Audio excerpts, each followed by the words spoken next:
Good afternoon. I'm Tyler McCann, the Managing Director of the Canadian Agri-Food Policy Institute. Before we begin today's webinar, I want to acknowledge that I am participating from Bristol, Quebec, located on the traditional, unceded, unsurrendered territory of the Anishinaabe Algonquin people. As an organization, CAPI recognizes that there are many steps on the road to reconciliation, and it's a journey we must all continue to reflect on and to take together. There is interpretation of today's webinar available through the Zoom chat function. You can find out how to enable that through a comment that's been made in the CAPI webinar chat. Canadian agriculture and food faces big challenges with the potential for very different solutions that lead to very different outcomes for the sector. Dialogue and debate are essential to getting to better policy outcomes. Instead of shying away, we think we should embrace it. To advance CAPI's mission of advancing policy solutions, the Ag Policy Exchange webinar series offers a platform for respectful debate and dialogue to explore diverse perspectives on critical policy issues. This Ag Policy Exchange asks the question, how will the return of Parliament shape ag policy and what impacts will it have on the sector? All of CAPI's work is made possible thanks to the support of partners who know that agriculture and agri-food can do more and that policy plays a critical role in unlocking the sector's potential. Today's webinar was funded by Agriculture and Agri-Food Canada under the Sustainable Canadian Agricultural Partnerships Agri-Competitiveness Program. We are also pleased that this webinar is part of our ongoing partnership with RealAgriculture. Working together, we're excited to bring more of these conversations to people working on the farms, in industry, civil society, and government across multiple platforms to contribute to a more competitive, sustainable, and resilient agri-food sector in Canada. For more information and upcoming content, you can visit realagriculture.com or CAPI's website, where you can also find more about CAPI's Exchange Conference taking place at the National Arts Centre on October 1st and 2nd, which I'll speak to more on that shortly. As you know, with September comes a change in the season and the arrival of the return of Parliament. This Parliament is going to be a charged session as Prime Minister Carney's new government comes into being, and there's high expectations and high hopes that the government will respond to many of the different challenging landscapes and changing landscapes that we're facing. And we look forward to hearing from our three panelists, Lauren Martin, Greg Kolz, and Lauren Kennedy, about what their expectations are. But we're going to start first with a recorded conversation between Shaun Haney and David Coletto. They spoke this morning, and we'll start with that. But first, we want to hear from you, the audience listening to today's webinar. There's going to be a poll that becomes available. We'd like to know, what do you think will have the biggest impact on ag policy this fall? The federal budget, the regulatory reform initiatives, international trade, labor, and the temporary foreign worker program. And while you're taking a minute to answer that question, I want to say a few words about our conference coming up in early October. First, our early bird pricing ends this Friday, so please take the time, go and register on CAPI's website for that conference. You can find more details about the different sessions that we've got.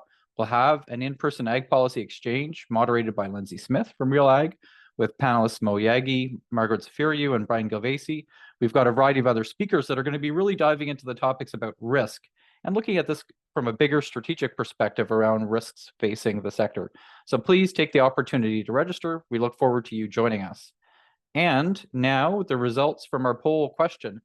54% of those that have answered said that they think international trade will have the biggest impact on the sector, and relatively far behind the federal budget at 28%, regulatory reform at 11%, and labor and the temporary foreign worker program at 7%. So we will get into all of those later today in the discussion, but we want to start first with a bit of an overview, and I'm going to hand it over to Shaun Haney and to hear his conversation with David Coletto from Abacus Data. Thanks a lot, Tyler. Okay, now we're going to have a conversation with David Coletto, who is the CEO of Abacus Data. How are we doing today, David? Good to see you. I'm great, Shaun. How are you? I'm doing great. Okay, so Parliament has returned, and so there's a lot of issues that can be focused on and discussed and debated in the House of Commons. From your research, what are Canadians telling you in terms of what issues are important to them right now? Well, I think we're seeing 3 or 4 that I think really come above the surface. I mean, the cost of living remains the most important issue to 6 in 10 Canadians who, when given a list and said pick 3, they're picking that. And it's really, when you dig deeper, 3 things that are most friction inducing: the cost of food, cost of fuel, and the cost of housing remain for those people real friction point. Beyond that, I think we're seeing rising concern around the economy. You now have rising unemployment, contraction in the economy that I think is signaling to people some concern and some maybe real worry about the effect that Donald Trump's policies may be having on Canada, which is why Donald Trump and his administration rounds out the top three as an issue. Beyond those, we continue to see healthcare, housing, depending on what age you are. Healthcare is the issue. If you're older, if you're younger, it's housing, and immigration. About 1 in 4 Canadians put immigration in their top 3 issues, and that is rising as well. And I think that's related to the other factors of the cost of living, housing, and access to healthcare. Let's pull that thread for a second. We saw, I think it was last week, where Pierre Poilievre and the Conservatives are talking about, we need to, because of this immigration issue, we need to get rid of completely the TFW program. They did mention that they would maybe do some sort of carve out for agriculture or some sort of agricultural focused program. Is that what Canadians are thinking from an immigration standpoint? Or when they say they're concerned about immigration, where does that lead? Well, they're concerned that there's too many people still coming into the country and maybe still here who shouldn't be here. And I think that's related to this idea that people feel things are scarce, and we've grown our population rapidly previously and didn't build enough homes, didn't recruit enough healthcare workers. Sense of, in particularly larger cities, the sense of congestion is I think a real concern. And so that puts pressure on policymakers. And I think Pierre Poilievre has decided, and the Conservatives have decided, that immigration is something they can go even farther on than anyone's gone in a while. And that is calling for more stringent controls, and the temporary foreign worker program is just one example. We did some polling that showed 44% of Canadians support eliminating that program, 30% are opposed, and younger people, those who feel more insecure about employment, far more likely to support getting rid of that program. So he's tapping into that insecurity generally that people are feeling who are in the workforce, who and less inclined to perhaps believe some of the arguments by business owners who say, look, we need this program because we can't find the labor that we need. I think people will understand an exemption for agriculture. I think that's well understood, but it's the Tim Hortons that hires a temporary worker instead of a kid, I think is the ones that people feel more connected to. Yeah, it's that's very true, where it's like, okay, I understand it here. I don't get it over there, right? And I think poor Tim Hortons, they're always brought up as the example. Okay, now from a cost of living standpoint and the economic concerns, what's concern? What I guess, what are the expectations for Prime Minister Carney when it comes to lowering cost of living and trying to make this economy really do something different than it has been? Well, I think, he set the bar, I think, pretty high, and people do think that. Like he said, I'm going to build the strongest economy in the G7 during the election. And in his mandate letter to his cabinet, he articulated that. He also said, look, I'm going to lower costs for Canadians. And, we did get a tax cut earlier this year, which he's going to continue to repeat. And they have been repeating in the House this week so far when they're pressed by the Conservatives on what they're doing about the price of food, for example, or the broader cost of living. I think the challenge for the Carney Liberals is something I describe as like, connecting the dots for people, right? We're talking about big national projects. We're talking about big macroeconomic issues that, frankly, most people don't really understand. And they don't necessarily feel that even if we build some of these big projects that we're talking about, that they're going to necessarily feel the effect on their own lives. Is it going to secure their job? Is it going to improve their standard of living? So I do think that the government's going to need to do a better job at connecting those dots, because they're not certain. I mean, right now, if you ask people between Pierre Poilievre and Mark Carney, who do you trust more to manage the economy? Pretty overwhelmingly, people say Mark Carney, but they're not entirely confident that he has a plan yet. So they're giving him the benefit of the doubt. But that's why I think this session of Parliament and the budget that we're going to now see in November, early November, is going to be really important, because people are kind of betting on Carney to deliver. Now they need to see sort of the winning has come from that bet. Yeah, rubber has to hit the road at some point, right? You can talk for so long, and then it's okay. Now here's what we're actually doing, and I think that's kind of the stage that it seems like we're kind of moving into. Speaking of that budget, have you seen any data relative to what what Canadians' expectations are in terms of budget cuts? We seem to be rolling into a period where there's an expectation there's going to be some cuts. The significance yet is 15% number's been thrown around, but what are you seeing? Well, I mean, I'm seeing a mix of things. One is, not everybody's aware that might be coming, but almost all are aware that we have a budget deficit problem, and that it might get worse before it gets better. So I think the government and the opposition are helping do this, are sort of socializing the public to what this budget might mean. But on the other hand, when we use the word or we test the word austerity, which the Prime Minister has used himself to describe half of this budget, austerity and investment, most Canadians don't know what that word means, except in Quebec, where there is a much more negative reaction to that term. And so I think how the government explains this, do they bring the public along with them again, is going to be important, because simply cutting a whole bunch of programs and then making a lot of investments, for example, in defense, are not necessarily going to be felt by people. And so I think Carney, again, is going to have to explain the vision here. Why are we doing these things? What's the transformations that are happening? And perhaps get people to understand that the benefits aren't going to come tomorrow. It's going to be a longer term play that's going to require to rebuild the economy and get it in a good place. And David, I think what comes up in when we have these cost cutting discussions is, people will say like, we need to cut costs. We need to balance the budget. We need to do this, but over there, not over here. Don't touch me. This is like solid. We're good over here, but it's over there. That's always at work as well. Yeah. And I think we'll see what's in that budget, and we'll see what groups speak out against it, or there's even conversations like who. Remember, the government has a minority. Like which opposition party is going to support a budget that is going to be both challenging and perhaps inspirational in a way that it's going to invest in big things. But that's a big question. And so I think how the government sells this budget will ultimately become important, because I think people's expectations are this is going to be tough. We know the situation's difficult. We know that Trump and economic environment's hard. But if you're going to start cutting at a time when people want to feel protected, that might backlash a little bit to those expectations. When you gave those three buckets, you mentioned President Trump third. Has he fallen to third place in the concern?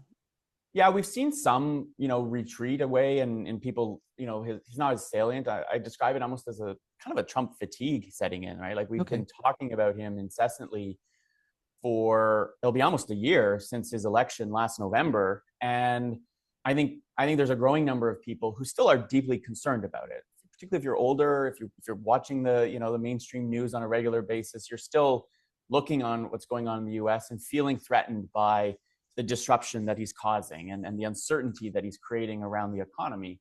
But I also think that people are like, okay, this is normal now. Like this is what we are going to deal with. So let's get on with figuring out how do we adapt and evolve. And so, the government has time, again, it creates space for the government to say, look, this is the biggest crisis that we faced in a generation or more.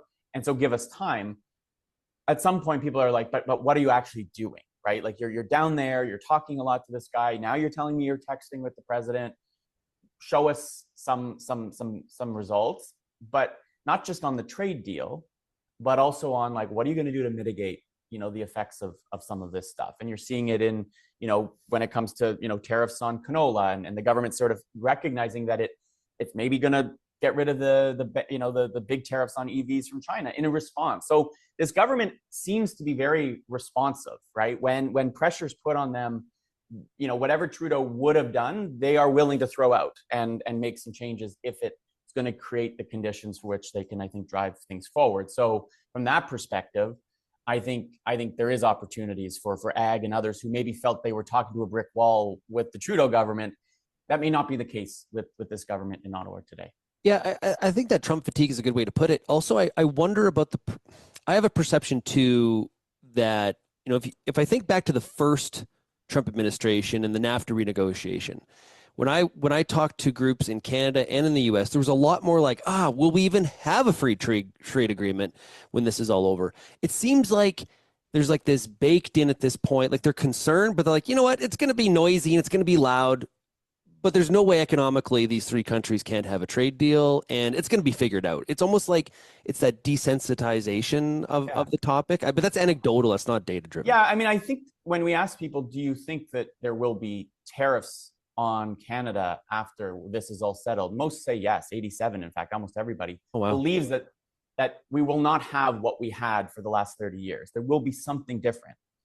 Most people still, though, believe there will be a Kuzma or whatever we want to call it, right? But it's going to be changed. And so, I think people understand that this administration is trying to do something differently, is not going to potentially back down. And I don't think, as much as we love the feeling of elbows up and pouring out the whiskey and yelling down at the US and saying, how dare you? There's also, I think, a perspective that we don't have a lot of control over this. And so we need to do what we can and come into this conversation much more constructively and then mitigate the effects and look to other markets and diversify our own economy and take full advantage of all of the resources, whether it's energy or food and ag that we have. And I think that's going to be the opportunity, is that the public has moved on from believing that this can, it's going to be saved in some way, but it's going to be like the status quo of 2024 is what we expect going forwd. Yeah.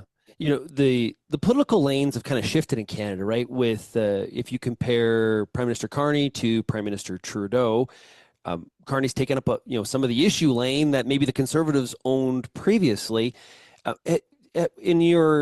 When you look at some of the issues, you do a lot of who do you think would be best to lead us in that? And it's very interesting.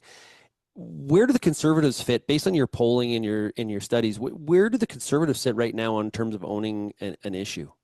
Well, I think what we're seeing is that, depending on your political orientation or position, you also are prioritizing different issues, and that benefits each party. So for Conservative voters and for the Conservative Party, they are seen overwhelmingly as better on things like immigration, on crime and public safety, and to some extent on the cost of living. They have a slight advantage over the Liberals on that, one that's shrunk a little bit, but still an advantage.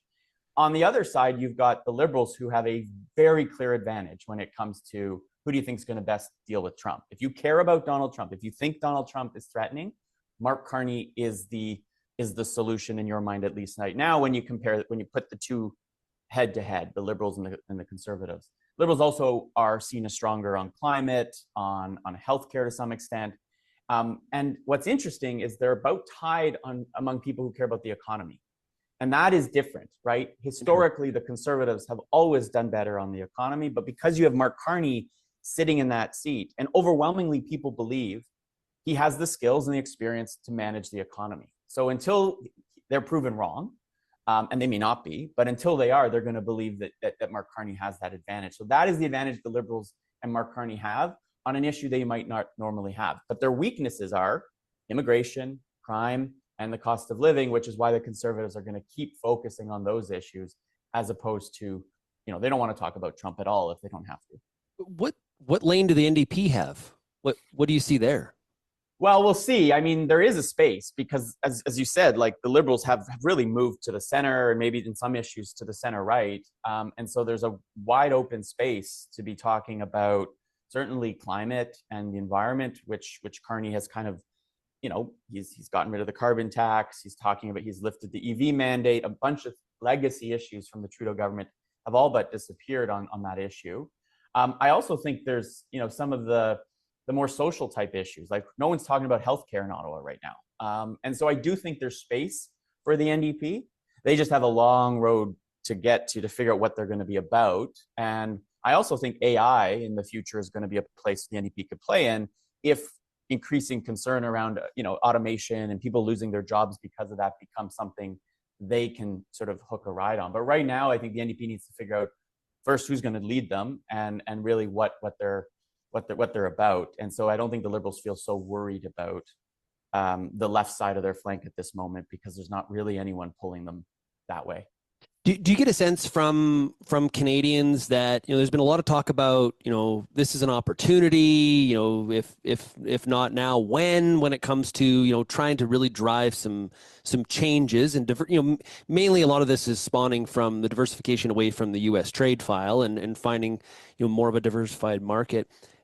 There's been a lot of talk. One of the things that we've talked a lot about at RealAgriculture is like, okay, now it's the action part that really needs to happen. Canada, across many different streams, this is the part where there sometimes is a bit of a struggle is finding the action part. What are Canadians saying? Do they want Prime Minister Carney to push ahead here and really take action, or are we comfortable with the talking? I think generally speaking, at all times, people want action. I don't know if there's ever going to be a moment where people say, look, I'd rather you just sit around and talk for 5 weeks and we don't do anything.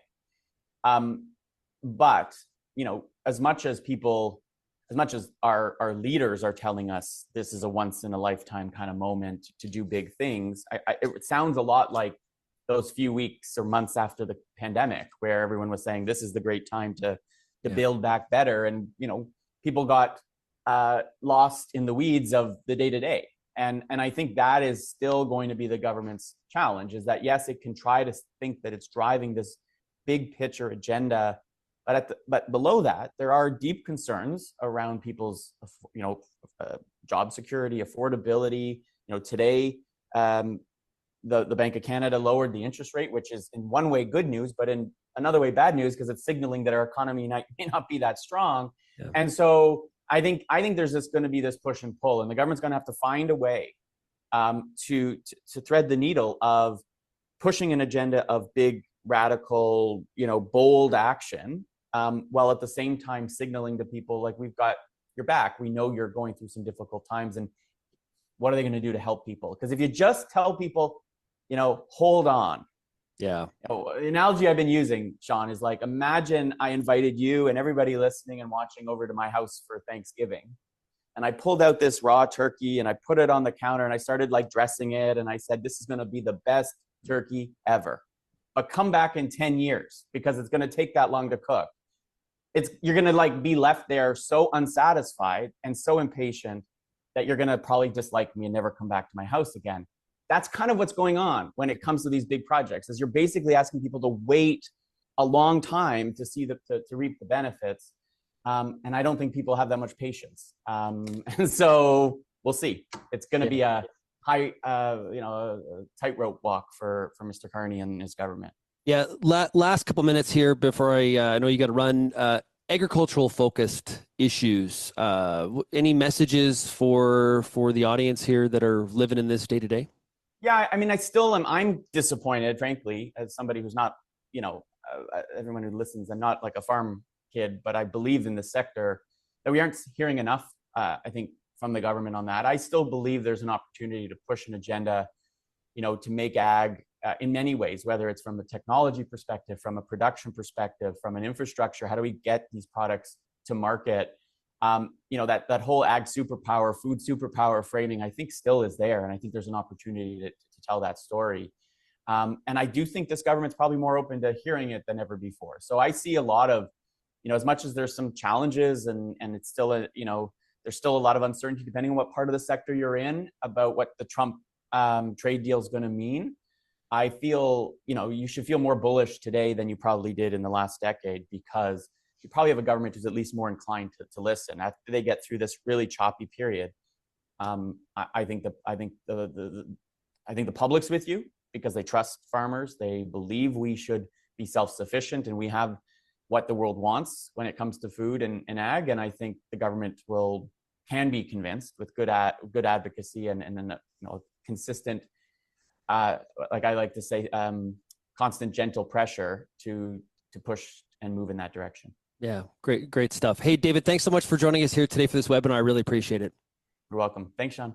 Great stuff. That is David Coletto. He is CEO of Abacus Data. I encourage everybody to check out. They do great work. There's a lot of information on the website, so I encourage everybody to check that out. Tyler, back to you.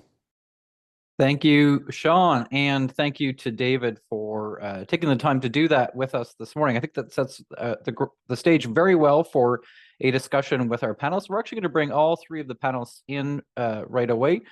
That is Lauren Martin, who is the Senior Director of Public Affairs and Corporate Counsel at the Canadian Meat Council, Greg Kolz, who's the Vice President of Government Affairs at CropLife Canada, and Lauren Kennedy, who is the Director of Public Affairs and Communications at Chicken Farmers of Canada. Our three panelists have decades of experience between them in and around Ottawa and have seen many returns to Parliament. And what I wanted to start with a group discussion around, is this fall different than what we're used to? And I get the sense that it is. It seems that there's maybe something different in the air. I'm not just sure it's the temperature. And so, Lauren Martin, why don't we start with you? How do you describe the moment that we're in as Parliament's coming back? Yeah, I think it feels momentous. I guess that's the word that I would use. And I really like David Coletto's Thanksgiving dinner analogy, so I'm going to bring that forward in my answer because I guess we knew, and everybody knew, the writing was really on the wall that an election was in the offing and a new government was on its way. But I guess the dying days of the Trudeau government, that took a long time to play out. The election took a long time to play out. And meanwhile, we had all these big pressing priorities that we wanted to come forward. So there was a couple of days in which this government sat in the spring, but that wasn't enough to really get a good sense or a good flavor. So this fall feels momentous for all of that pent up energy, I guess, that we're bringing forward. So Greg, how do you describe this fall and kind of whether or not it's different? How does it compare to normal? Yeah, I would share the view that it is different. There was a lot of hurry up and wait as we were, watching the election unfold. I think there may have been some sticker shock after the final result came in, where people were trying to come to terms with what had happened. Certainly, the dynamics had shifted quite significantly over a 3 or 4 month period. And then, to Lauren's point, we had to kind of wait and see how things unfolded. Initially, we had Cody Blois as the Minister of Ag. I think that represented a lot of optimism and opportunity. And then shortly thereafter, we saw a shift to a new minister, which, to be fair, he's new to the portfolio, and so there's potential, there are opportunities, but I think there will be challenges in raising the profile of ag. You heard David talk about how it hasn't featured very prominently in a lot of the messaging the government has delivered to this point. So we have our work cut out for us to make sure that happens. And Lauren Kennedy, how do you think that this fall compares to the others that you've Yeah, and I'll seen? disagree with the panelists and add on to that. I think regardless of what promises were made during the election or what the Liberal leadership candidates were going to lead this party this fall session, the sitting was going to be very policy heavy and very politically charged. And I think an important thing to note there too, and Greg kind of alluded to it, is that we're coming off of a time that the Conservatives were positioned to win for so long. And so I think the party's still reeling from the fallout of that election and the strain of not even really knowing who their leader was until later last month. You combine that with about 100 new members of parliament in a minority government. What's that going to look like with committees? What's that going to look like to the broader agenda? So I think there's a lot of factors at play here that are really going to impact what we're seeing in question period, around caucus tables, around cabinet tables, and so on. Great. Thank you, Lauren. And so we're going to go to a bit of a deeper dive one-on-one. I'm going to start with Lauren Martin on this. And Lauren, I want to pick up on that a comment Lauren Kennedy just made about things being politically charged over the last week. The temporary foreign worker program has been one of those politically charged issues. Labor and the TFW program is not a new issue for the Meat Council and for the work that you guys are doing. But we've seen Pierre Poilievre call for the program to be scrapped with some ag program maintained. We've seen the Prime Minister say that there's going to be a streamline and a focus of the program. And as David Coletto spoke to earlier, this immigration issue continues to be a major priority for Canadians. How do you see this playing out over the fall? Yeah, so I'm going to say dramatic. That's the short answer. But I think I need to make sure that I really give this answer some energy. And thank you, by the way, for the question, for allowing me to get fiery right off the hop here. So I think we need to ground this conversation in facts. And there are two really, really important facts for us to recognize when we're talking about the temporary foreign worker program and immigration writ large. One is that we have a shrinking workforce demographic, and that's just numbers. So in layman's terms, it means that we're not having enough babies to replace the amount of people who are aging out of the workforce. This isn't a surprise either. We knew that this was coming. We could have graphed this out many decades previous. The second important fact, and it's especially important for agriculture and agri-food, is that we have one of the most highly educated populations in the country. So how many years of schooling does it take before people begin overlooking the roles in food processing and meat processing, right? The answer is not many. And those are hard points to get around. But I think what adds to this conversation is the emotion that is inherent when we're talking about immigration. And I don't fault Canadians, and I don't fault the world really for having those emotions around immigration. We're talking about the future of our children when we're talking about immigration. We're talking about our cultural identity when we're talking about immigration. We're talking about new opportunities for people wanting to come here and have a quote unquote better life, right? These are really, really human things and really, really deeply felt things. So there's no escaping both the facts and the emotion around immigration. And then what I think is going to play out this fall is the warring between the facts and the emotion. And politics are already playing into that. That's what we see. We see politics playing into the emotion around this really, really heavily charged issue. I think that there is going to be reform. Prime Minister Carney alluded to it, and Poilievre called for it. I mean, he called for a scrap, not a reform. I think it's going to be a reform because the fact is, and Prime Minister Carney has to deal with the facts. He's not the opposition. He has to deal with the facts that we are going to need immigration until we start having a bigger population here in Canada. You can't get around that. So I think it's going to be a fiery issue for us. And did you use the word collateral damage, or am I imagining that from some previous conversation?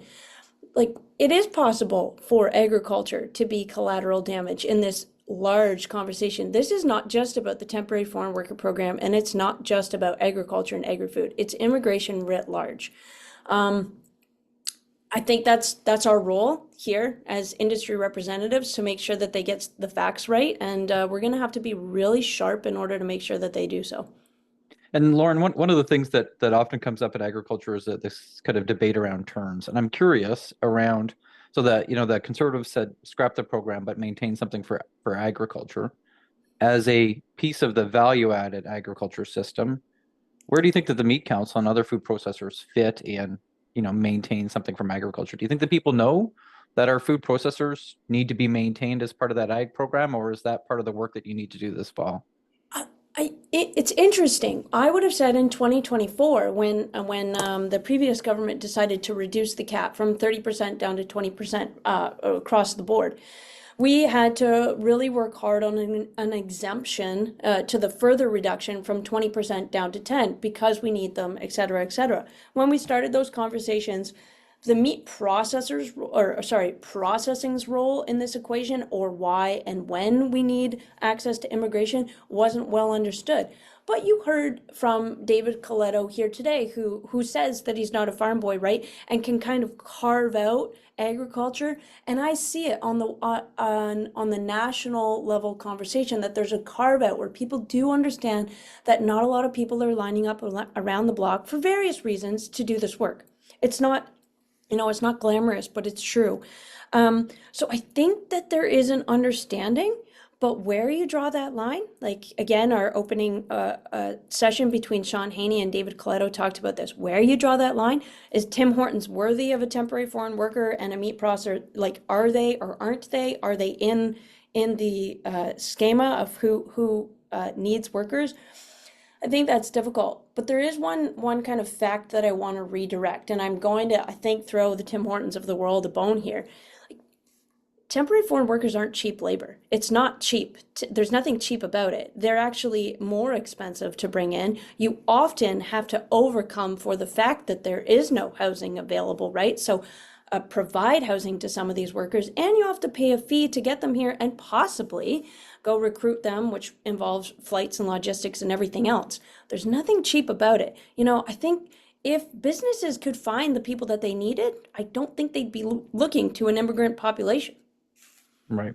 And so we have a question. Again, encourage everybody that's listening to put your questions into the chat, and we'll get to them when we can.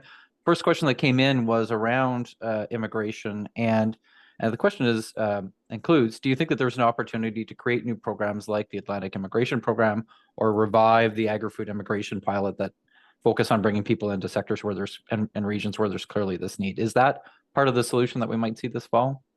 Well, very specifically, yes. One of our policy asks is make something that looks very much like the Agri-Food immigration pilot permanent, make that permanent, because our jobs are not seasonal, not cyclical, they're year-round permanent jobs. So we use temporary foreign workers as a means to an end. We get them here through the program, and then we transition them on a pathway to permanent residency, and the Agri-Food immigration pilot was one of those pathways.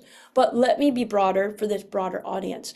I think, if it's the Agri-Food immigration pilot, if it's the Atlantic pilot, the conversation around what we need for labor in immigration has to be nuanced. It has to be regional, and it has to be sector specific. It cannot be, we don't need this and we do need that. It's not black and white. It's incredibly regional, and it's incredibly specific. So if we're looking at reform, let's make sure that it responds to those nuances. Great. Thank you. So great, Lauren, appreciate that. Speaking of nuances, we're going to talk about regulatory reform next. I'll bring in Greg Kolz from CropLife. And Greg, we've got a question from the audience, somebody saying, I haven't heard anything yet about red tape reduction efforts. So luckily, we're going to get to that right now. And I'm curious as to your thoughts on this, because again, the Prime Minister of the new government's kind of set these big expectations for regulatory reform. At the beginning of the summer, the Treasury Board President said ministers had 60 days to report back on efforts within their portfolios to review regulations and propose actions and measures to eliminate red tape. So we've seen those reports back now. What do you make of the efforts and the actions that ministers have proposed, and how do you think that this is going to play out this fall? Well, thank you, Tyler, and thank you for the opportunity to participate in today's discussion. I would say at the outset, any opportunity for the government to proceed on red tape reduction is probably welcome news. However, based on the recommendations that we've seen and the process that was undertaken to come up with those, I think if there was a word to describe it, it would be underwhelming. A lot of what we've seen, particularly as it pertains to PMRA and CFIA, the recommendations are things that have been discussed at great length for a considerable amount of time. And the proposed timelines that they've put forward for implementation seem to extend beyond, the here and the now. So cautious optimism, I suppose, perhaps a step in the right direction. But I'll hone in on something that David Coletto said. This is a government that seems to be willing to listen. And the reason I'm sort of clinging to that hope is that the process itself for coming up with these recommendations did not involve any sort of consultation. That was made very clear at the outset. I think some of us perhaps interpreted it as a consultation along the lines of a pre-budget exercise, and it was not that. It was very much an internal exercise. And so attempts were made to provide feedback or input, and we were told in no uncertain terms that, that feedback wasn't required. They'd heard from us already. And by us, I mean the collective us, and that, with only 60 days to work with, they really had to act fast. So again, it occurs to us as we look at these recommendations that most of what they're proposing is not new. And so some were more in favor of, others less so.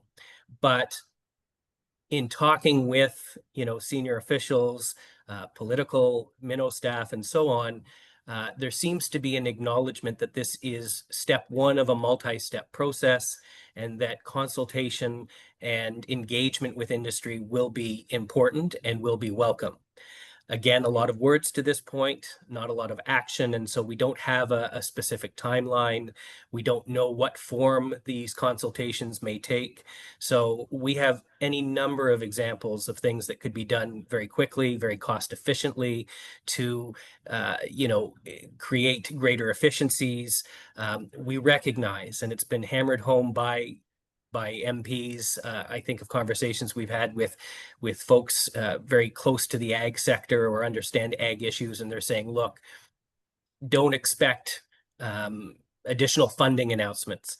But the truth of the matter is, most of what we are advocating for doesn't involve more funding. In fact, quite the opposite. If we're going to maximize the potential of Canada's ag industry and the economic growth that comes with it, in most cases, it is focused primarily on reducing regulatory burden and ensuring that the process itself is more efficient, more predictable, and timely, quite frankly. So thinking back to what the Liberals promised in their election platform, it was very refreshing to see words like competitiveness and economic considerations. If agencies like the PMRA and CFIA could take those words and apply them to their decision-making process, that would make a world of difference. And that doesn't require more funding. What that requires is a shift in mindset. And as far as we're concerned, we think that directional change has to come from the top. And so, again, I'm struck by the fact that over the first few months of this government's mandate, there hasn't been a lot of emphasis on ag.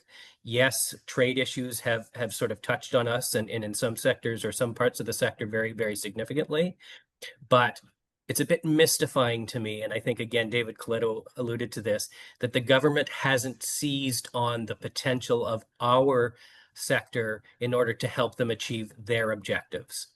And our messaging hasn't changed. It's been consistent. There is growth potential there, and it all comes from streamlining services, cutting duplication, reducing costs, recognizing the importance of not just food affordability, but food security. These are all things that the government has talked about. So the alignment exists, but again, it's a question now of putting those words into action. And so we're going to come back to that kind of broader theme around recognizing the sector's potential later. Sure. But I want to go back to something you said earlier about kind of the lack of consultation and the lack of engagement. But you also talked about kind of how this is being driven top down. And I think this is one of the tensions that we're seeing playing out in the government, right? How much of these things are things that we just need the government to do, just get to that action point, and how much of it is we need the government to take the time and consult so that they get it right when they do act? How do you think that's going to play out as the government gets kind of a little bit longer in the tooth and more of these actions get closer to being taken? Well, I think a lot can be drawn from the mandate letter and the orders that have been given from the Prime Minister to the Cabinet. And again, in recognizing that alignment, we want to be part of the solution, not part of the problem, right? That said, I think back to speeches I've heard from Minister Joly and others where there's a lot of talk about critical minerals, and there's talk about EVs, and there's talk about oil and gas, and there are, all of these discussions, and these are all very, very important sectors. But by the same token, where does ag figure into that? And I know we'll touch on that a little bit later, but I think the underlying theme here is we do have solutions. Talk to us, hear from us. I have noticed a shift, I will say that, over the last number of months from the previous Trudeau government to the Carney government in terms of the willingness to listen to industry. And perhaps, there will always be that challenge of ensuring that all voices are heard and trying to decipher. CropLife takes great pride in advocating for science-based, evidence-based policy. And so we rely on facts. And Lauren touched earlier on the challenge between emotion versus, data, for instance. I think that, again, underlies a lot of our approach to how to reduce red tape. And a lot of it, frankly, is a shift in mindset and a shift in a direction. And the Prime Minister has made his intentions very clear to Cabinet. Now I think the onus is on Cabinet to make their intentions clear to the departments that they're leading.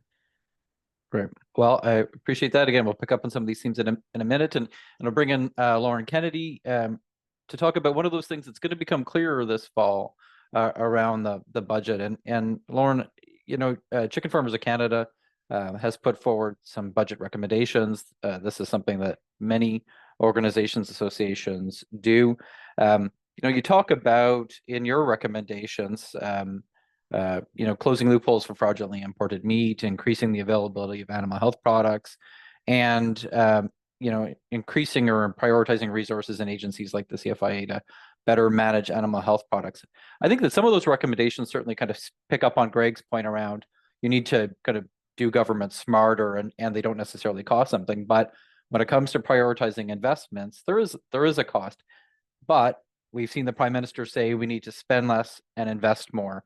I'm curious, we know the budget now is going to come November 4th. How do you see this playing out this fall, and how are associations like yours balancing this new dynamic where, again, we need to spend less but invest more? Great, thanks, Tyler. I think that tension of spending versus investment is already very much at play.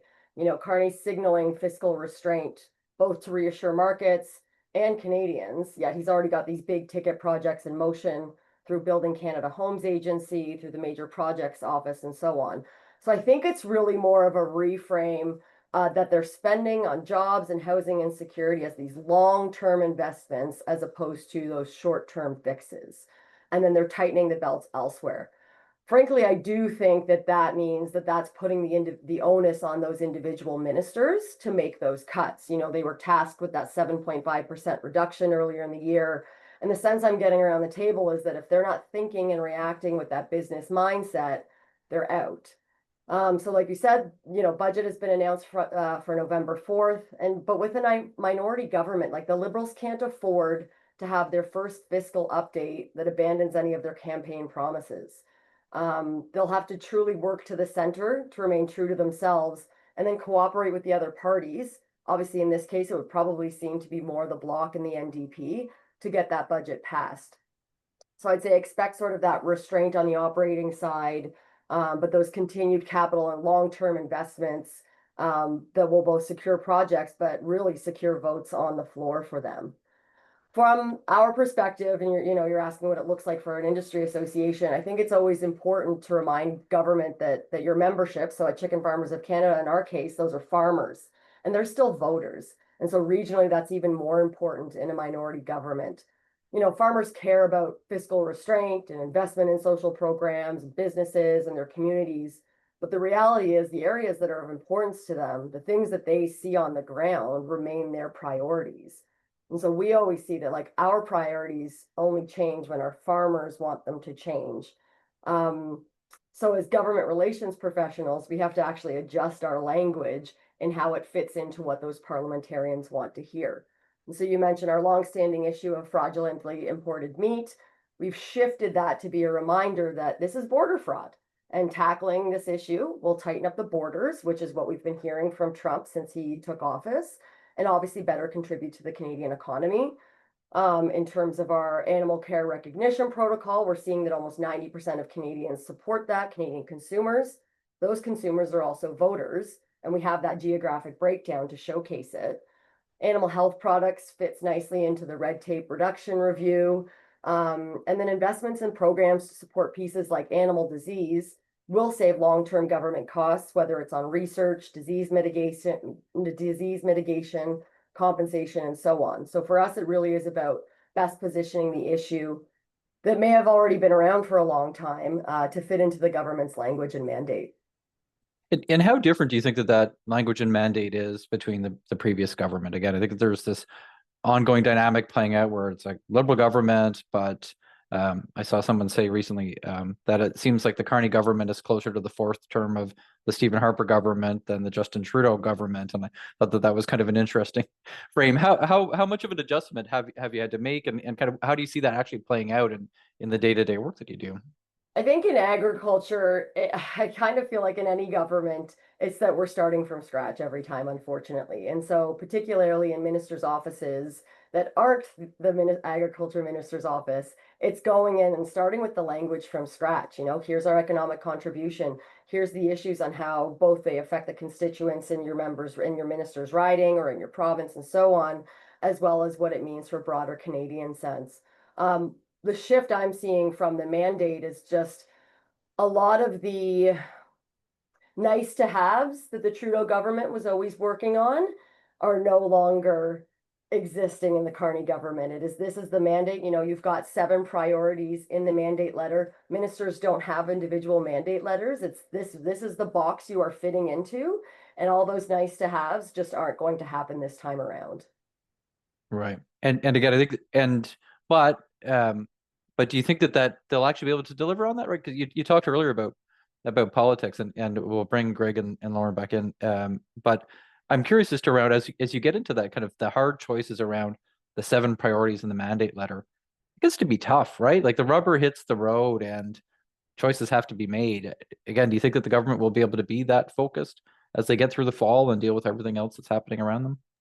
I think a lot of that pressure is going to fall on the cabinet ministers. And like I alluded to in my opening comments, I think that there is a lot of pressure on them and on PMO staff to deliver. And if they don't, they're out. You know, we're hearing that in the media. I'm hearing that from people in government itself, that is a very much, you know, you work on it, you get your heads down and you do that work, or otherwise you're out.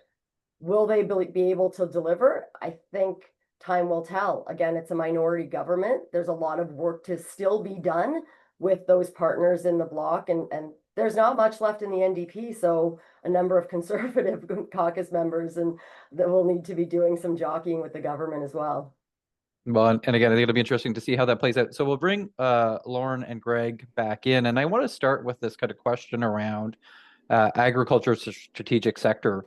All 3 of your organizations signed on to this letter earlier this summer that was released, talking about making agriculture a strategically important sector. There were specific asks that were in there about a plan for economic growth and supporting food security, regulations that support a growth sector, prioritizing infrastructure that supports agriculture, and modernizing risk management tools. But again, I think that the premise of the letters, it starts with seeing the sector as strategic. Lauren Martin, we'll start with you on this. I'm curious as to kind of what your sense of the reaction to that letter is, and where are we when it comes to getting the government to think a little bit differently about the sector? I think that we're further ahead than we were in the last government. Like, I think that there is some positivity there on how we are perceived. We do have a couple of we are responsible, for a couple of percentage points of GDP for this country. And I understood, although it's just a rumor, that was kind of stated to Prime Minister Carney at one of the cabinet meetings. So, like, I think that we're operating in a world in which that can be shared and that can be heard. But where is it going to go from there? I think I always like to, it's something that I always do and I always come back to, and I don't say it to be divisive. I don't say it to be too critical, but I always think about what we can do. What can we control? And I think one of it is a criticism that I do have of us is how are we ensuring that we are part of the national conversation? Like, we know that we contribute to the GDP. Anybody who's in industry knows that they contribute to the GDP. That's what industry does. It contributes to the GDP. But what are we doing beyond that to contribute to the national conversation? Like, for example, we know that there's a massive impetus to spend in defense. What are we doing to make sure that what we're saying as an industry correlates to that spend? And then there's a ton of other examples, but I think I'll just leave it there in terms of an opening comment and let my other panelists speak. Well, sorry, I'm going to stay with you for a minute, because one of the areas where I think that there's an opportunity to do that, and I don't see the sector doing it, is around AI and automation. Right? We have a new minister of artificial intelligence. I think that there is potential for the sector to play a role there, but as far as I'm aware, agriculture is not on the AI radar screen of the government. I'm curious as to kind of where that fits in your examples of places where agriculture should be playing a different role. Well, thank you for bringing that back to me, because in the meat processing sector, we're food manufacturers, and I've had the opportunity to tour a couple of facilities, and some of my members know now how much I love robots, and I love seeing robots. There is so much automation in our facilities, but yet when I speak to government stakeholders, because I'm often speaking to them about labor, their first question back to me, and even if I'm not speaking about labor, it's how much are your members automating? Have you looked at automation? Have you looked at automation? Like, believe me, our members have looked at every single bit of automation that's out there, but yet that is not well understood. So is it part and parcel of our role as storytellers of this industry to show how AI and automation is used in our facilities across the board a little bit more? Yes, likely. And so Greg, Lauren just referred to storytellers of the industry. So as storytellers, do you think that story about agriculture as a strategic sector is getting across? And if not, what more Canada should be done to try and push that this fall? Well, I'd certainly like to think that the message is resonating. I certainly see value in speaking with one voice. I can't think of a single ag industry event I've been to in the last 2.5 years where that hasn't been sort of a takeaway, where everyone, let's consolidate our messaging. Let's make sure we're precise. Let's make sure that we're speaking with a unified voice. So I think this letter is an example of that. I think collaboration is as important as it's ever been.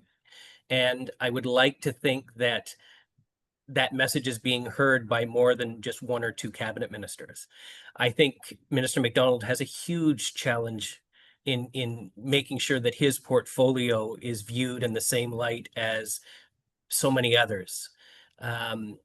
Will that voice be heard? I'm not sure, but to Lauren's point, I don't think we can just rely on the minister to deliver that message. I think we have to be part of delivering it ourselves. And, Lauren referenced automation and so on. Just a few weeks ago, CropLife Canada partnered with several other organizations to provide a demo day of ag equipment to public servants, folks from ag or AAFC rather, PMRA and others. And honestly, when they were looking at some of these technologies, their minds were blown. And they were asking wonderful questions. But what occurred to me is, oh my goodness, you guys are making decisions that impact on our industry. And in some cases, you've never actually witnessed the technologies that are being used or understand the potential impacts of the decisions you're making. So there's a whole educational component to what we're doing that extends beyond just elected officials, and extends well beyond that box that we call agriculture, whether it's industry, whether it's AI, whether it's trade. Quite frankly, our industry touches on so many of these.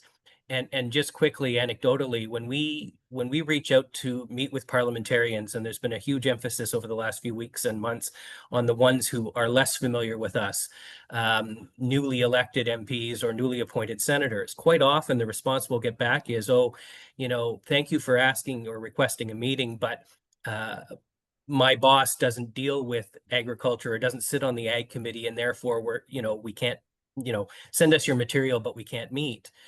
And so we've had to revise our ask so that it's not coming from ag, it's coming from an economic sector. And so Lorna Kennedy, I'd be curious to kind of building on that, because I think that's one of the things that kind of in my time in Ottawa circles has changed, where I think in the past, ag groups can almost take for granted that people understood the sector and had kind of an awareness of their doing. But it seems like education is probably becoming a more important piece of the advocacy puzzle than it has been in the past. Again, you go back to this idea that we need people to understand the strategic place of the sector. What does that education component look like? Or how do we need to be talking and engaging with people about it differently so they actually understand what this looks like in practice? Sure. And if I could actually jump back for a second and be contrary to my fellow panelists regarding the Let's Grow Canada initiative, I think it was met with pessimism. We got a very simple response from the Prime Minister's office, from the Prime Minister, essentially doing what we always face in agriculture, and that is punting it off to the Minister of Agriculture. And since, we're now having these internal conversations, a number of groups from within those signatories to figure out what the next steps are. But it's really challenging because this was quite an important initiative and, signaled our ability to work together. We do work together, and, whether it's through the CFA, through the Agriculture Carbon Alliance, and so on. But then to be met with sort of this, for lack of a better word, wah, wah, wah, like that's just what we were faced with. So does the education component exist? Of course. And I think, unfortunately for us, that has to start from a grassroots level with all of those new members of parliament.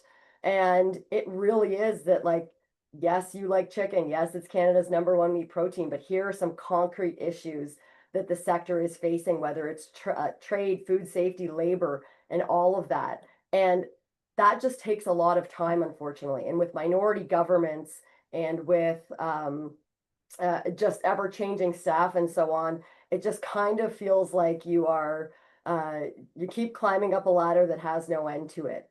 Doesn't mean we stop, and that's why it's good that we get to collaborate and work together and have these alliances and so on. But it certainly makes it more of a slog than you would ever anticipate. And so I'm glad you went there, Lauren, because I wanted to kind of get into, I guess part of what I see from the distance, sitting on the outside of this, is that kind of a letter was sent, and then a letter, like, and that was it. And again, I guess I'm a big believer in, like, kind of that speaking with one voice is kind of important to get pieces together, but it seems like that's easier said than done. My understanding is that, again, there was quite a bit of work went on behind the scenes to get one letter together. So, but what's the sense, and we'll go back to Lauren Martin to start this round. What does that working together look like this fall? And is there some momentum around this, or what do you think it actually takes to try and get kind of more cohesive, meaningful support and action behind kind of this kind of common understanding that agriculture needs to raise its game across government, not just with the agriculture department, but any one sector can't do that on its own? Lauren, how is that going to play out this fall? All right, well, I'm going to use an analogy, a couple of analogies. So we're in an interesting environment. Steel and aluminum doesn't have its own department. There is no steel and aluminum department of Canada. And so when steel and aluminum has a problem, they're not going to just one department, they're going to many different departments. We have a specific department that we are kind of relegated to, and I think the word on the panel here so far has been used, punted. We are punted to Agriculture and Agri-Food Canada, which it's great. It's amazing that we have a department. Far be it from me to disparage the fact that we have an entire department at our disposal, but it sometimes acts as a barrier. What I'm seeing is that it acts as a barrier to us getting to that the rest or the center of the government. So that's one analogy. And then I'm going to use that parts analogy again on the question of us working together. And, there's no such thing. Let's go to automotives for a second. There's no such thing as the Windshield Wiper Association. There's no such thing as the Nuts and Bolts Association in the front fender of a car, right? And in agriculture, we are split. We are split so down into the nitty gritty of our sector that it's hard, I think, for government and outside entities to understand the nuances that we all bring to the table. Because sometimes we're saying, well, actually, like, I've got a better nuance than you do to bring to the table, so I'm going to refute the nuance that you just brought, right? And I'm not going to go as far as to say that's infighting, but does it take up a lot of time and a lot of space to kind of get to consensus? Yes, it does. We sent a letter, and that was quite a bit of effort to get to that consensus around what we can all agree on. So what does working together look like? I think I'll bring up one example that I particularly am proud of. The processing sector hasn't worked together much in the past, and we are realizing that the processing sector in our role in the agri-food context is not very well understood. So as a cabal, as a group, we're trying to go together and make sure that all of us and our views are represented. And that starts with issues that we can all agree on, issues that are common to all of us. And I think actually agriculture writ large can agree with that. Regulatory red tape reduction, supply chain, access to labor. I'm probably missing a few, but those three come to mind, and then there's others. So starting from the 90% that we do agree with is how we work together. Now, Greg, do you want to touch on the working together piece, again, kind of the role that Sure. plays? Yeah, absolutely. I mean, I think it's also a sign of the times, right? I mentioned at the outset that there was a lot of hurry up and wait in the spring. And normally CropLife, for instance, would have our Hill Day or advocacy days in May. And because of the election, that wasn't possible. And I know there are countless others in the sector that have faced similar challenges. And then you look outside the ag sector and recognize that every other sector is, facing the same challenges. So we're all competing for airspace, I think, this fall. And so to the extent that it is possible, I think, let's not forget, we have way more in common or more commonalities than we have differences. And so let's build on that. Yes, the letter was a letter and maybe it was met with, indifference, I'm not sure, but I think it's never a one and done approach. If I think back to my days working in politics, you would repeat until people were frankly sick of hearing it, but then only then did people start to recognize it. And I think that's kind of what we're being faced with now, is ensuring that it's not a one and done, that we only, we came together once and let's pat ourselves on the back for that. And, oh, well, the government kind of ignored it or shrugged it off, so why bother again? No, I think to the extent that it is possible, we focus on those core commonalities and we repeat them ad nauseum until finally they resonate. I do think we are making progress, honestly, and it may be slow and it may be in increments, but we are making progress. And the example I'll use is that we've had more interactions with the Office of the Minister of Health in the last 2 months than we've had in the previous 2 years, right? And I say that because PMRA and CFIA, as everyone knows, fall under the Minister of Health's portfolio, not ag, despite the impact that those agencies have on the ag sector. And there were discussions in the lead up to the election as to whether or not those agencies should actually be shifted to AAFC and whether that would deliver, better results. In my estimation, it shouldn't matter which portfolio it's under, as long as the minister responsible is open to listening to us and the ag sector as it pertains to those impacts. And so we're starting to see that. So that's not nothing. Again, a lot of listening, a lot of talking, a lot of, deliberation. It'll be wonderful when we can start trumpeting actual results. And so Lauren Kennedy, one of the things Greg didn't mention there was criticism. And there was a story in the Western Producer a couple of weeks ago that referenced farm groups not willing to be critical of government. I'm just curious as to kind of some reactions to that. Again, I think that there's this dynamic around needing to maintain relations. You talked earlier about needing to represent your members' views. How does that play out? And how come you don't think, or how come you think that there's this perception that ag associations and farm groups aren't willing to be critical of government? Sure. I think first and foremost is, I think of Canadians and Canadian farmers aren't French protesters. We don't have strikes and protests in the street every time we disagree with something. I mean, would I love for my farmers to organize a protest on Parliament Hill? Absolutely. But just the reality is that I always say this ad nauseum, everything we do touches government. So from Chicken Farmers of Canada's perspective, whether that's trade, food safety, working with the CFIA, we are regulated by the Farm Products Council of Canada. They are our allies, and we have to rely on them to get things done.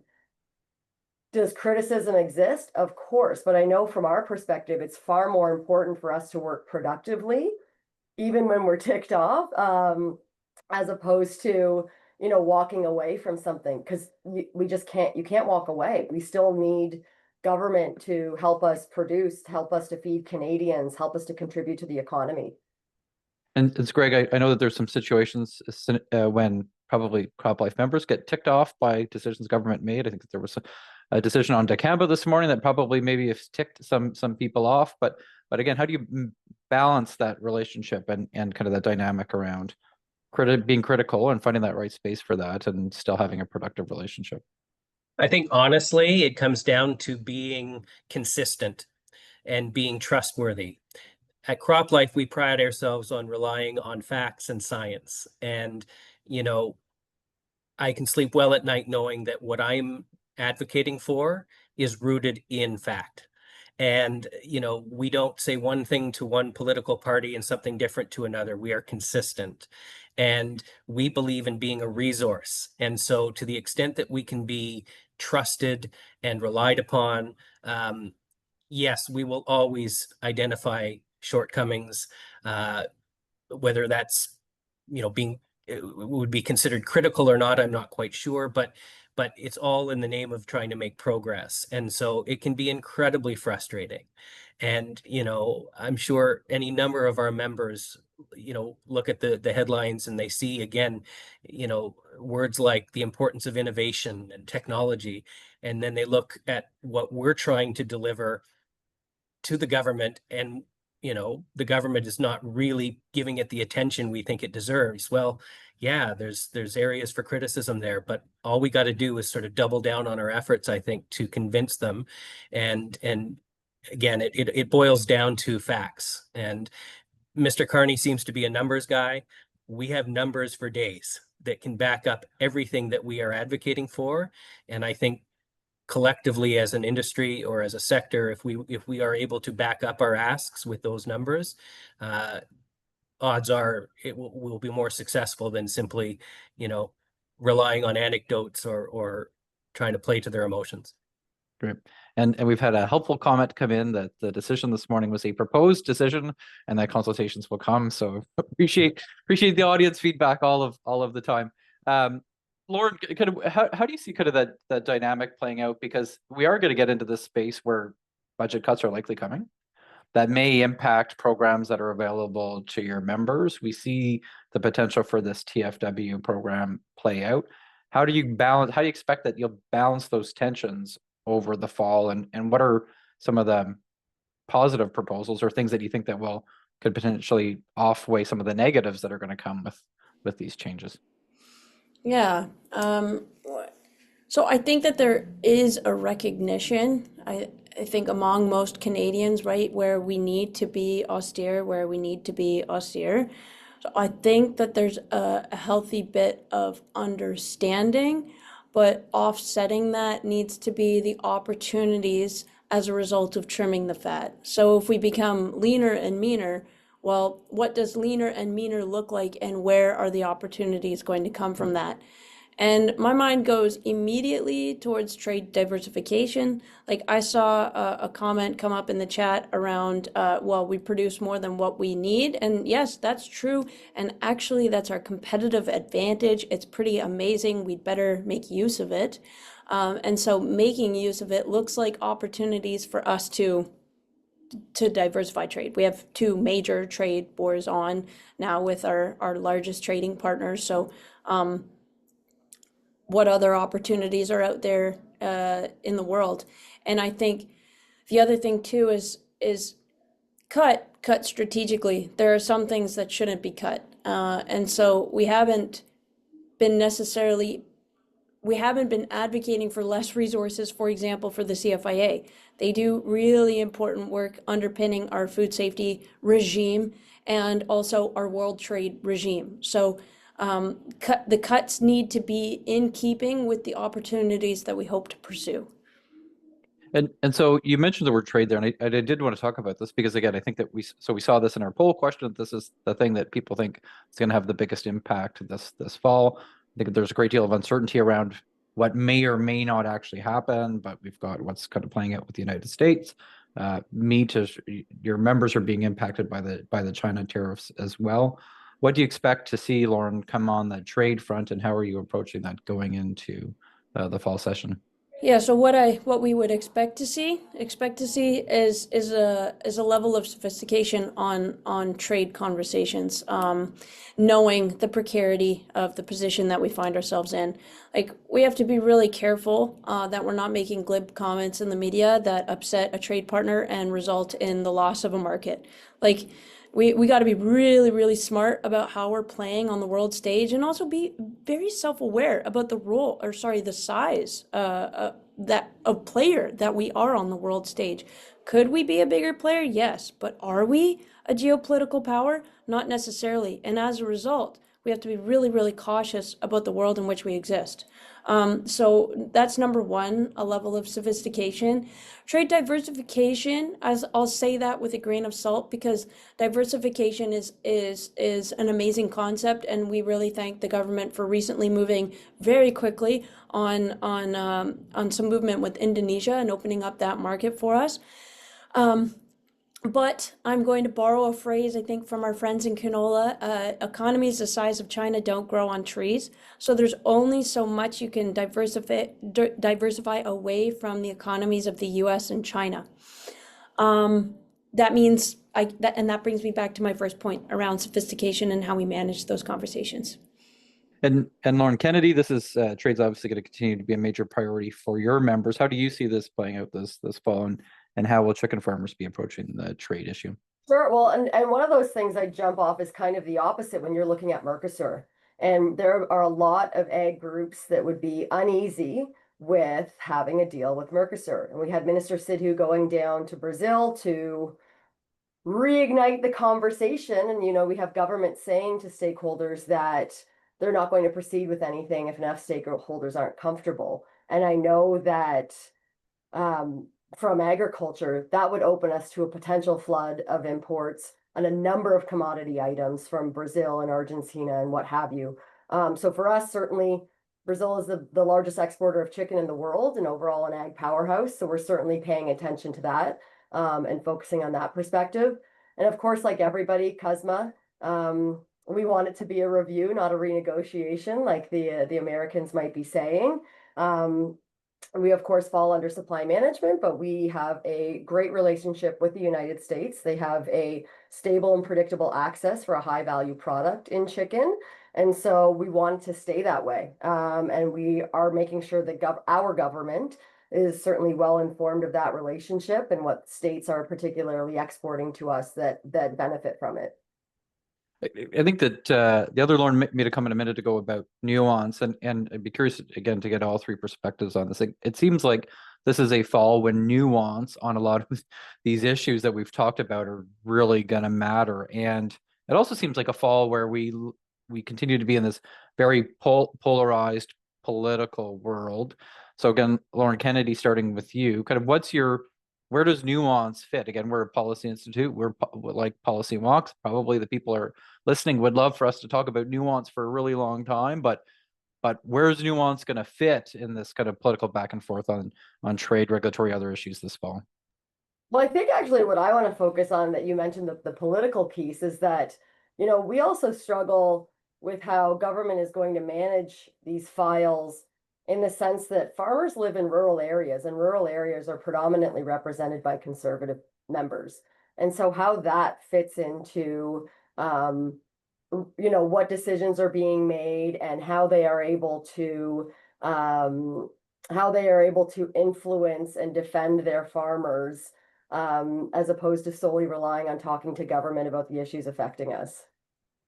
And Greg, what's your thought about how this plays out? Again, I would say it's about making sure that the voice is heard and not lost in the overall.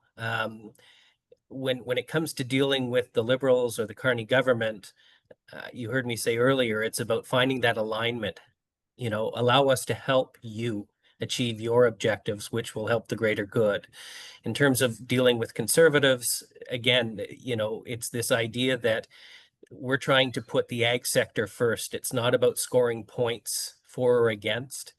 And, you know, I think we all recognize that the various political parties or MPs who represent or who see the significance of the ag industry are more inclined to collaborate with each other. They may not do so publicly, but there's a lot more collaboration going on there than the average Canadian might be aware of. And so how do we leverage that? One thing I'm interested in seeing, quite frankly, is what the dynamics will be in the new Ag Committee with a new chair and several new members. I don't think they've quite established their identity just yet. And so I'll be watching to see how that plays out. We have a much better, I would say, understanding of what the Senate Ag Committee looks like, given that the bulk of the membership and the chair have been consistent for some time. And, you know, with three senators who strongly represent the ag industry and who are often looked to for, you know, their guidance and their expertise on those subjects. Again, I think we have a better understanding of what to expect from them than perhaps the House Ag Committee at the moment. And we'll bring Shaun in a minute, but Lauren, I'm curious. Greg talked about this kind of collaboration that's been there on ag issues, and I guess I've often wondered if there is that much collaboration, how come we don't see more action? I'd be curious. I wonder whether or not if there was a little bit more political advantage, if the Liberals might try a little bit harder. Your thoughts on that political dynamic and how that plays out? Yeah, like not everything has to happen in the media for it to be happening. So I think that's some, and it goes back to your earlier question around our perhaps sometimes the unwillingness to be critical of the government. Not everything has to result in a press release. And in fact, the bulk of our work happens way before that press release ever gets reached. And on some issues, the press release or letting this play out in the public eye is kind of a nuclear option that you don't want to have it go to. So I do think that collaboration exists, Tyler. To your question of how to, does it exist? Yeah, I really do think that it exists. Could we do more? Yes. And my earlier comment was we start with the building blocks or the foundational blocks of what we do all agree with, which is really 90% of the exercise. Now, Shaun, I'm sure that as a media company, you'd be quite happy if that press release got sent earlier and it gave you guys more content. But I guess I'm curious as to kind of your thoughts. Again, I think you set this up really well with that conversation with David, and some of these themes have carried through. But how do you see this kind of fall session playing out? Well, I appreciate those comments. I sometimes think that the Canadian industry should be much more aggressive and work at a quicker pace when it comes to some of those communications. When I think our expectations should be higher of ourselves to make sure that we understand, okay, this issue comes out, and there's been lots of issues the last 4 weeks, just as an example. We know that there is a decision. It's leading up to that. When it becomes official, in my mind, that's where boom. That communique should be coming out. Here's how Group XYZ feels about this, and here's how it impacts our stakeholders. What I find in the Canadian market, and I can compare it very closely to some more of the culture in the U.S., but in Canada, it's more of a delayed approach. Like in 2 days, we'll have a statement on this, and I think we should expect more from ourselves in regards to some of those things. Now, that's not across the board on everything. We as on sitting on the media side, we definitely pick up on that for sure. And I wonder, and be curious, Greg, go to you on this, because I think that the regulatory review piece that came out last week is a good example of this, where I guess I wonder how much of a resourcing issue these things get to be. There, as Shaun said, there have been a lot of issues that came out over the last 4 weeks. It does seem like this has been a pretty charged session. There was a lot of content that came out on the regulatory reform piece. Like, do we have kind of the resources to handle a charged agenda, and how much of an issue is that, kind of trying to stay on top of everything that this government may try and do this fall? Sure, I would say it's a challenge, but I think it's a challenge that we can meet, right? When it comes to responding to the red tape review, I know CropLife issued a statement fairly quickly thereafter. I mean, we also don't want to rush in our response and then look to retract or revise it based on further analysis. So I think in some cases we have to resist the urge to respond right away just for the sake of responding. When it comes to the red tape review, I was struck by the fact that it didn't get a lot of coverage from most industries, frankly. Again, I think the word I used initially when I read through it and when my colleagues did a deeper dive was, what was the word? Not unimpressed, but underwhelmed. Underwhelming, right. Yeah. In other words, tell us something new. Demonstrate that you're thinking beyond what you've been thinking about for the last, I don't know, forever. Yeah. Demonstrate that you have been listening and that some of the things that we have proposed actually have hit home and resonated. So we'll see how the process plays out. Can I ask a question? Just as I was listening to the conversation, it reminded me today on RealAg Radio, I talked to Eric, the president and CEO of Canada Beef, and one of the comments that he made in this area of speed relative to, we were talking about trade, but I think there's a lot of different threads here we could pull on. we're talking a lot about like some sort of opportunity for Canada. This is if not now, when. David and I kind of talked about this a little bit too. Eric had made he used the phrase, in comparison to the Americans, they are working at an aggressive pace. And while we're spending all of our time talking about what we would least like to see change, like trade diversification, infrastructure investment, all these kinds of things, are we sort of missing the boat on not talking about speed enough? Because we can make those things happen, but if they are years or, heaven forbid, a decade late in comparison to our competition around the world, we really haven't helped ourselves. So should there be more focus on speed and velocity? Lauren Martin, do you want to take that one first?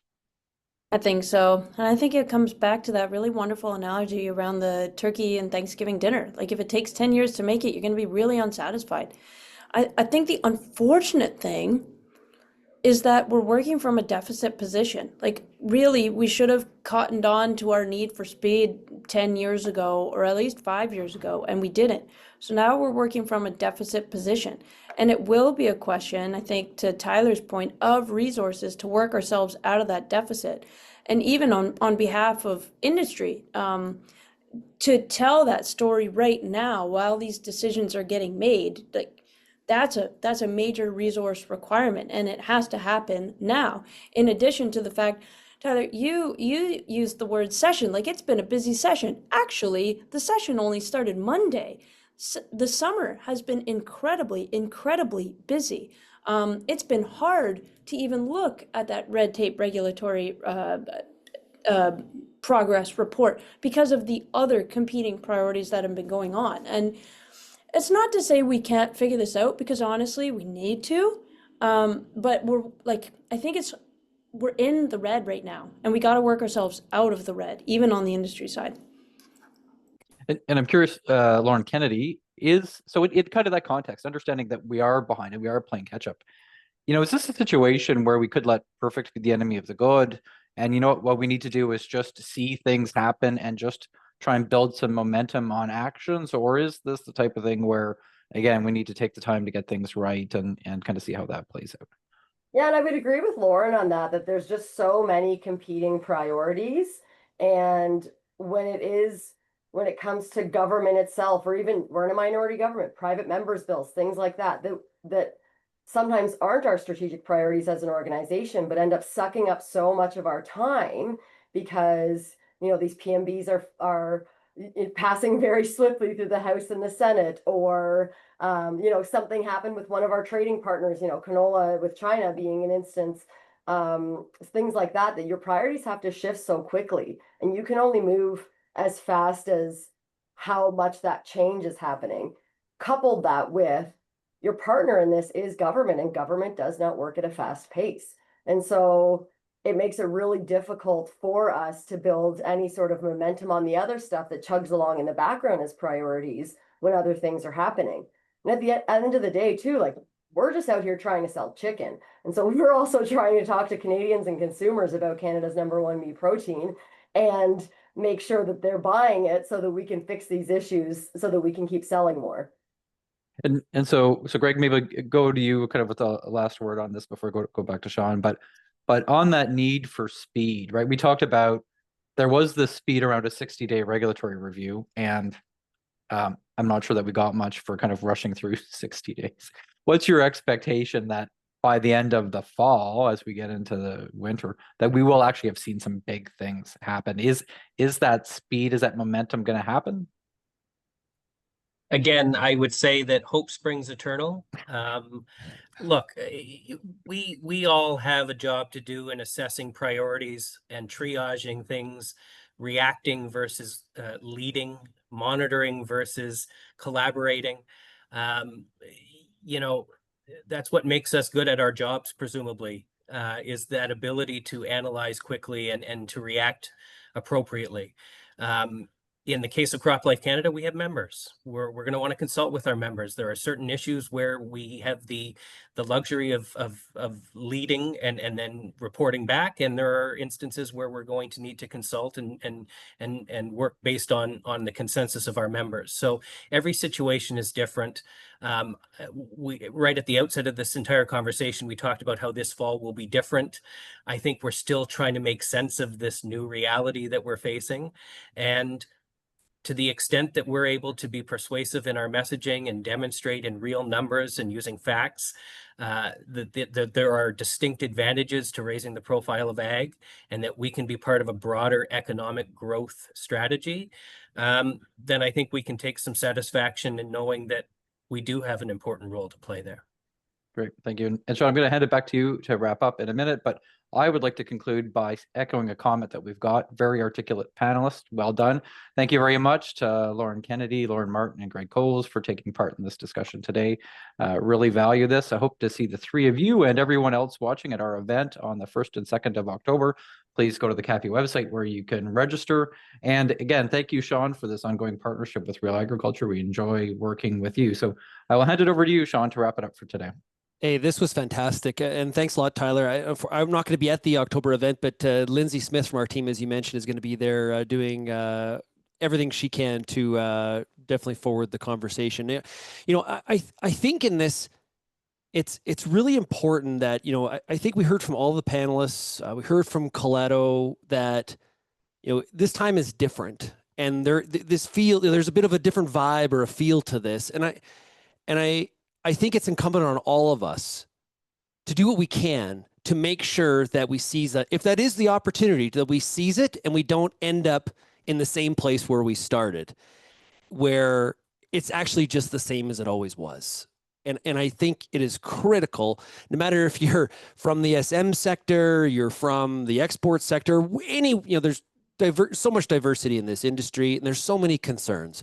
It is absolutely critical that we forge ahead as quickly and as smartly as possible when it comes to the issues that are impacting not only the farmers and ranchers and people in the primary sector, but the industry as a whole, because it is that economic driver that we all talk about. But we obviously have to get across the precipice with that and talk to some other people outside of course, our regular echo chamber. So on behalf of RealAgriculture and CAPI and our panelists that participated today, thanks a lot, everybody, for tuning in, and we'll check you next webinar. Cheers, everybody. Thank you.